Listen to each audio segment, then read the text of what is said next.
Hey everyone, Kitana here, and welcome back to my channel. If you're new here, welcome to my Astro community.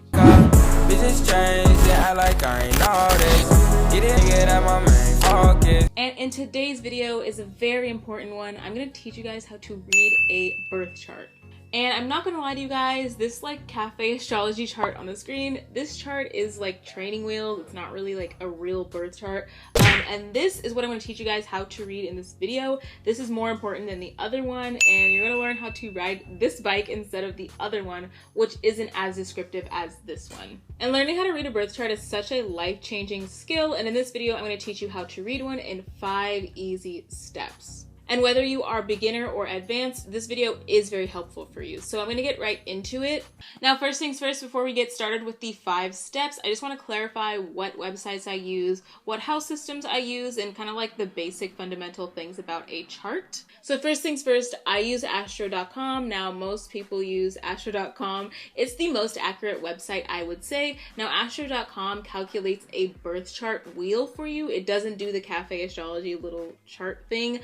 It does the wheel, which is more important than the chart thing. Now, when it comes to the house system I use, it is the Placidus system. So that's just like the default one that Western astrology uses. If you're looking at a sidereal chart or a Vedic chart, they do use whole house systems. Which is like, it shifts like the planets to the next house. It's like a whole different video, but I use Placidus. I'll put the screen cap on the screen so you guys can know what I'm looking at. And of course, you can look at your chart on other different websites or apps, but I would say Astro.com is the most accurate. It's the best bet. So if you're confused, use Astro.com. Okay, so let's get into the steps. Now, the very first step I have for you guys is to understand the geometry of a birth chart. Now, I know when I say geometry, like that involves math, which kind of is confusing to some people, but it's very basic math and it really helps you understand the like layout of a birth chart and why it even makes sense the way it does. So of course, with a birth chart wheel, it is a circle, and a circle is what? It's 360 degrees. And each house, each sign is 29 degrees or about 30 degrees. But basically, degrees is what kind of tells you the timing of your birth, the timing of your planets. If you're an early degree moon sign, that means your moon was barely that sign, if that makes sense. And if you're a later degree sign, like let's say you're a 29 degree Leo or 28 degree Leo, you were born very close to Virgo season. And degrees are really important to understand and very fundamental when it comes to understanding aspects like squares, trines, conjunctions. I'll mention that later in this video, but understanding the degrees really goes back to the fact that we're looking at a wheel, which is 360 degrees, and we divide that up into 12 houses. That's 30 degrees, and that's just the basic math of a chart. So the second step to understand how to read a birth chart is to understand and memorize the symbols. Now, I will say this is one of the most fundamental things in astrology, and I feel like it's one of those things that it's so like mundane, like we don't think about it, because a lot of people already know how to do it, but if you're a beginner, this might be confusing to you. But the symbols matter the most, and memorizing them really helps you. I know when I first learned astrology, memorizing the symbols wasn't too hard, but I know for some people it might be. So basically, when it comes to symbols, you obviously have to understand the planetary symbols. I'll put them on the screen if you guys want to screenshot it. I just got this picture from like Google, but basically you have to understand what planet is symbolized by what symbol, so that when you look at a birth chart, you understand what corresponds with what.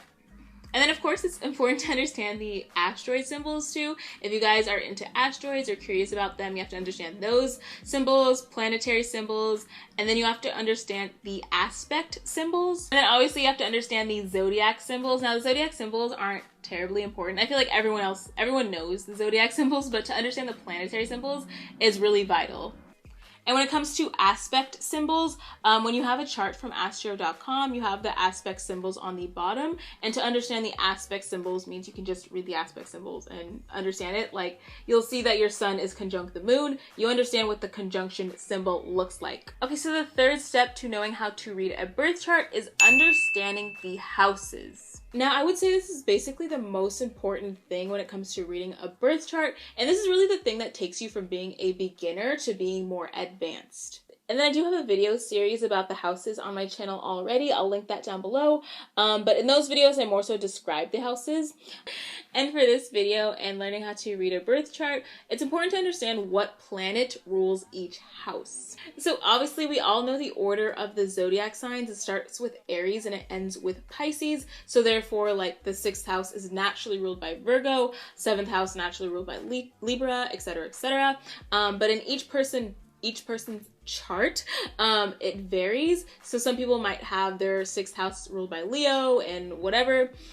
You guys get the pattern I'm speaking about here, but it's important to understand what planet is correspondent to each house. And more importantly, understanding what sign rules each house, because we can just look at the 8th house, we can look at the 9th house, and just understand intuitively what that house is about just based on the planet and the themes of the planet. And then speaking of planets, I will say that it's so important to understand the planets. I feel like we get so caught up like in signs and stuff, but the planets came first and then the signs. So when you understand the planets first, then you just understand astrology better, because what applies to an Aries person doesn't necessarily apply to a Mars dominant person. So if you understand Mars better than Aries, like the sign, then you understand your birth chart better, because the planet, your birth chart is based on the planet, not the sign necessarily. And then of course, to go with this theme of Aries, we know Aries rules the 1st house. And what is 1st house all about? Independence, self-expression. It's all about yourself. It's about your physical appearance as well. So if you just think about the planets and how they correspond to each house, and you already have a very thorough understanding of how your birth chart dynamic works. And like I said, that will take you from beginner to advanced with astrology. And then another important thing I will add about understanding houses is to understand the sister signs, or understand what signs are naturally opposite of each other. For example, if you are an Aries rising, that automatically makes your 7th house Libra, because Aries opposes Libra. Aries and Libra are sister signs. Now, sister signs is a whole different video. If you guys want a video about that, let me know. But just understanding the opposite signs, because when you understand like Aries and Libra as sister signs, then you understand that axis of the 1st and 7th house. 1st house is about self, 7th house is about partnerships, so you understand the opposition there. And same thing with like Leo and Aquarius. Those are sister signs. Leo rules the 5th house, Aquarius rules the 11th house, and you understand, okay, Leo is about self, and then Aquarius is about community. So you understand the opposition there, and you understand how those houses interact, because it's really important in astrology to understand like the axes, which is another video. I don't want to make this one too complicated, but to understand the opposition axes is really important, and it helps you put your entire birth chart into context.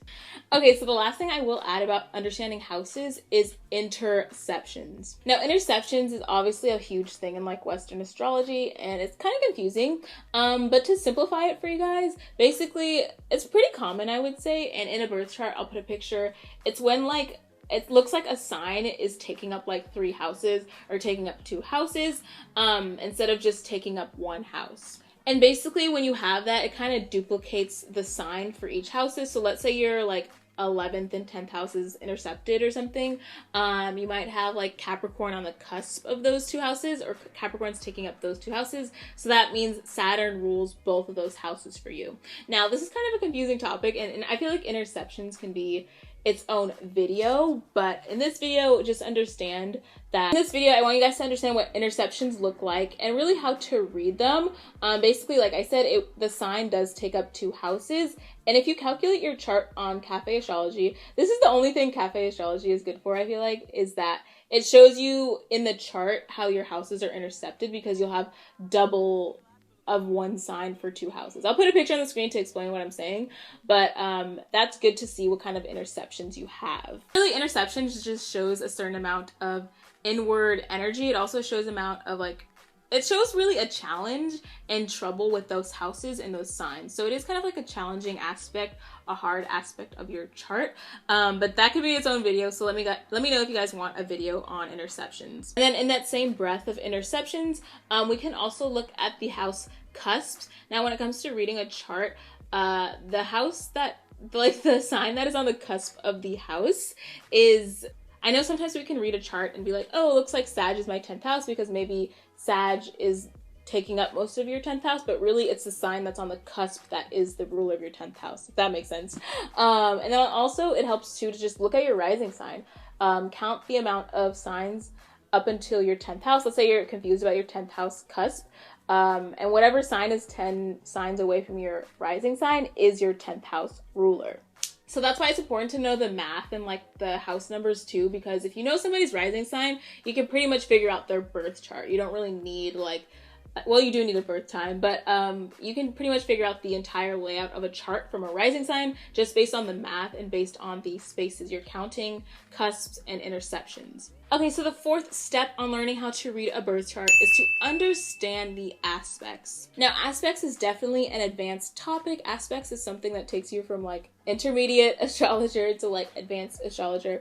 But basically aspects, I did do a video on that already. If you guys want to know more, I'll link it on the screen. And basically aspects are the glue of our birth chart. It really makes our birth chart make sense because we can look at a chart to see all the planets floating around, but it's like to understand the aspects, it's to know how these planets are working together and really how they manifest in your life. Really, aspects determine if your planets are in good condition or bad condition.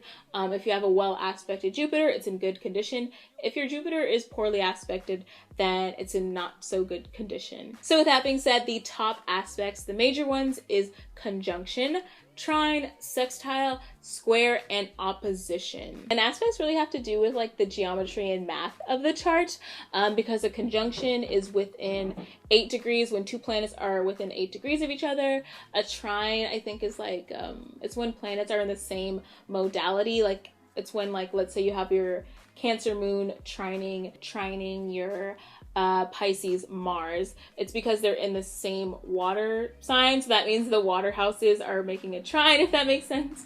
And if you have a grand trine, that means you have 3 planets all making a triangle in your chart. But anyway, I explained more about aspects in my aspects video, so you guys could watch that one.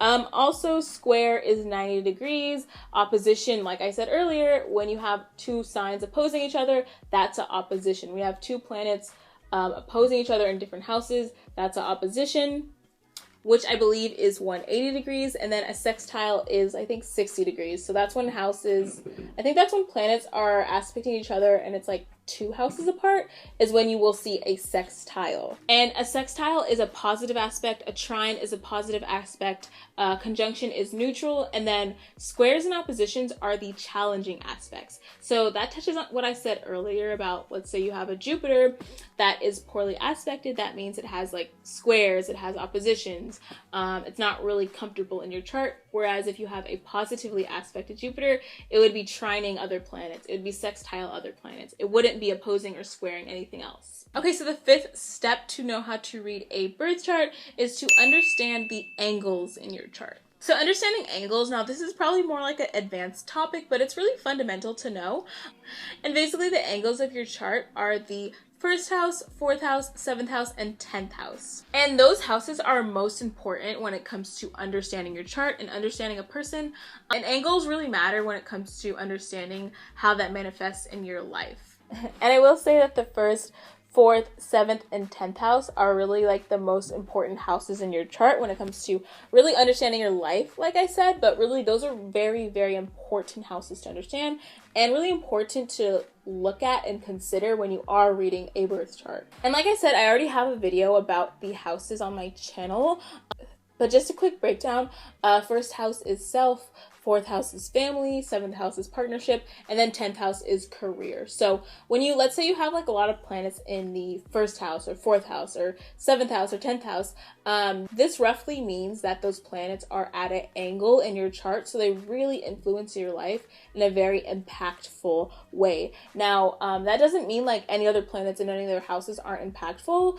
It just means that it's almost exaggerated because the angles really exaggerate what this means in your life, and the angles really manifest in a very straightforward way in your life. And then also when it comes to angles, I feel like it's like a summary of your chart. For example, if you look at the 1st, 4th, 7th, and 10th house and see like the modalities, like let's say you have like immutable signs in those houses, or let's say you have fixed signs in those houses, that means those energies are very dominant for you.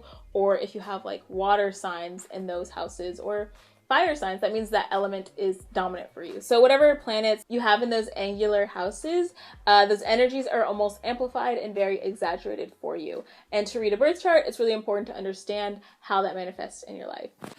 If you guys have any specific questions about what I talked about in this video, or you want like a whole video about one topic, let me know. Like I could do interceptions or like other things I touched like asteroids.